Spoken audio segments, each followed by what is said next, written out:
Donc j'arrive dans cette classe de seconde et je me suis retrouvée la seule personne de couleur blanche. Et j'ai été victime de racisme. J'ai été bousculée, on m'a un peu battue, on m'a volé mes affaires, on appelait chez moi à des 3-4 heures du matin pour raconter des insanités sur moi, donc ça a été loin.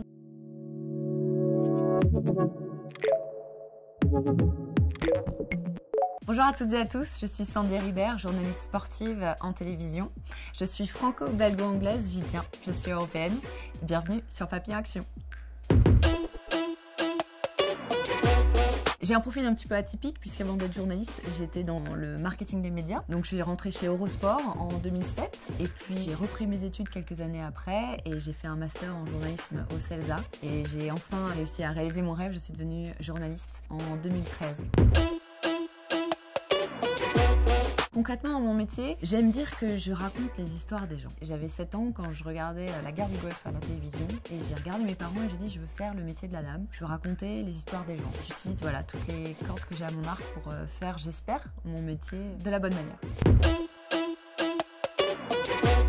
Ce qui m'inspire dans la vie, c'est, encore une fois, je pense que je suis profondément humaniste, j'aime l'humain, c'est les histoires des gens. C'est surtout les parcours des professionnels et des athlètes que j'interviewe. Ça m'inspire, ça me pousse, ça me donne des idées. Je dirais que c'est ce qui m'inspire en fait au quotidien. C'est de m'inspirer de la force et des faiblesses aussi, des gens que j'interviewe et que je côtoie.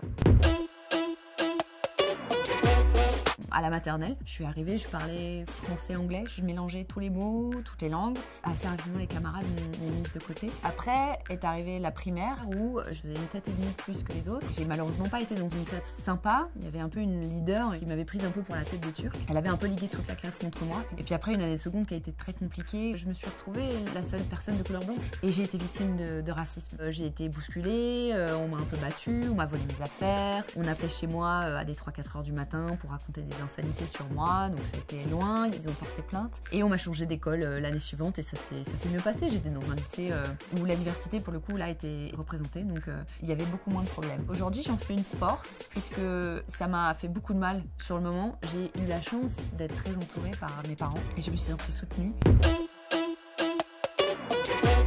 L'engagement que j'ai pris aujourd'hui vis-à-vis de moi-même et vis-à-vis des enfants qui peuvent subir le harcèlement scolaire à l'école, c'est d'en parler. Aujourd'hui, il y a énormément d'associations qui existent. Je trouve ça important, les langues se délient. Et très souvent, quand je donne des interviews, je parle souvent de mon parcours. J'ai très souvent été mise de côté. Ça peut paraître être de la rigolade, mais quand on est enfant, on est très sensible. On n'est pas armé pour subir la méchanceté des autres enfants. Aujourd'hui, ils ont du mal à parler à leurs parents et c'est important de parler aux associations, de pouvoir en parler librement, de dire qu'il y en a qui nous embêtent dans la cour de récré. Là où j'ai eu de la chance par rapport à mon époque, c'est que le harcèlement scolaire s'arrêtait à la porte de l'école. Il n'y avait pas les réseaux sociaux. Donc aujourd'hui, mon combat à moi, c'est de pouvoir en parler et de dire que c'est un vrai problème de société aujourd'hui. Il faut protéger nos enfants et protéger les élèves à l'école, c'est très important.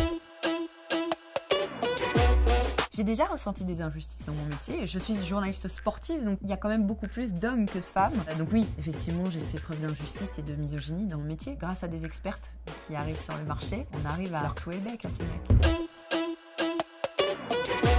Ça s'est manifesté encore une fois par une mise à l'écart. C'est-à-dire qu'on était en fait une rédaction de plusieurs journalistes chez Eurosport. Il y avait des hommes et quelques femmes. On remettait en doute un souvenir ou une performance ou un temps réalisé par cet athlète-là quelques années plus tôt. Et donc comme si on ne savait pas vraiment parler de sport. Aujourd'hui, on n'a pas à prendre Google à chaque fois pour confirmer qu'on a la bonne réponse. Et puis aussi, on a envoyé sur le terrain un homme à ma place. Ouais, c'est arrivé. Mais je me laissais pas faire. J'arrivais à dire que c'était injuste et que j'aurais fait un meilleur travail. Mon plus grand accomplissement professionnel, c'est d'avoir réalisé mon rêve. C'est une filière bouchée, le journalisme, faut jouer les coudes, journaliste sportif encore plus. Et aujourd'hui, je suis très fière d'être arrivée où je suis. Donc, je suis à ma place. Et je pense qu'on devrait tous réussir à trouver sa place un jour. Ça fait du bien. Ma prochaine échéance, c'est le 17 octobre, la remise du Ballon d'Or. De grandes chances que ce soit en plus remis à un Français, donc on croise les doigts. Et j'ai hâte de retrouver Didier Drogba devant 130 millions de téléspectateurs. C'est le plus gros truc qu'on puisse imaginer quand on est journaliste. Donc on a vraiment hâte de se retrouver tous les deux au Théâtre du Châtelet. Ça va être une belle cérémonie. Le conseil que je me permettrais de donner aux jeunes du haut de mes 38 ans, c'est la bienveillance. Essayer d'être à l'écoute de l'autre et de se dire qu'on n'aimerait pas que ça nous arrive. Et après, finalement, je pense qu'on se comporterait beaucoup mieux les uns les autres. Donc soyez bienveillants avec vous-même et avec les